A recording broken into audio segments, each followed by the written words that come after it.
And we're back. Jim Burnett with John L. Scott. I'm here with Brandon Christensen, Dwell Mortgage. So the next aspect about it is your monthly cash flow. And that's probably the biggest component, wouldn't you think?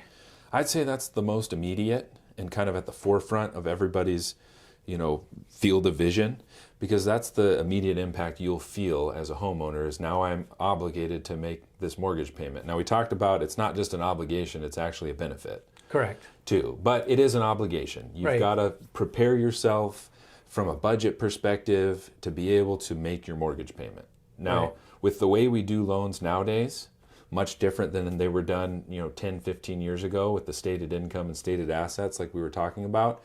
We are really over conservative on qualifying people for home loans today. And so the affordability, if you get the mortgage, the idea is you can afford the payment, right? Now you might have to move some pieces around to make it work. You might not be able to have Hulu, Netflix, Disney Plus, ESPN Plus, right? Like you got to look at all that stuff. Side note, Jim, I was thinking about that the other day. And remember back in the day when we used to say, like, let's cut our cable bill? Right. Cut the cord or whatever. Fast forward 5 to 7 years, and now it's more expensive because I've got 18 different streaming services. Right. So anyways, but that all plays a role in people's budgets, right? And so that's where the mortgage payment on a monthly basis, monthly cash flow basis is important to be aware of because there's a cost there too.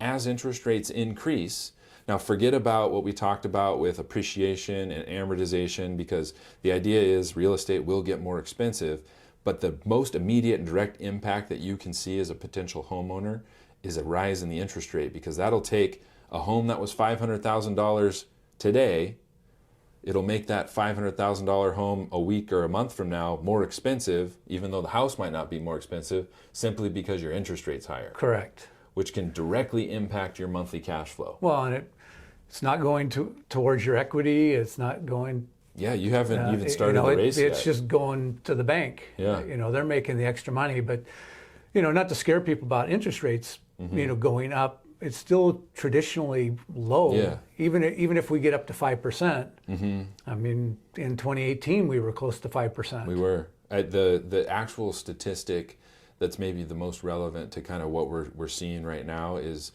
on average, nationwide, a 30-year fixed rate mortgage is going for about 4.125 to 4.25%. Okay. Right now, today. So if you're watching this at a later time, reach out for an updated figure. The decade average, okay, so from 2010 to 2019, was 4.125. So we're right there. We're at the average right now. And so it's not like it's hard to kind of stomach because we were in la land for the last almost 36 months where we were down in the 2%, 2.875. It was a great time, right?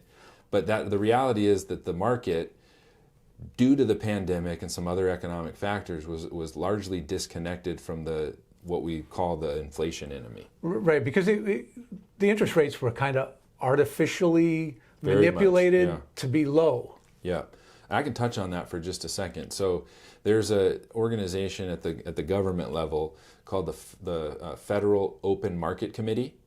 And their job is to manage monetary policy in the United States with that exact idea, Jim, of being, let's make sure that we don't have a ton of volatility in our economy so we can remain in a healthy place.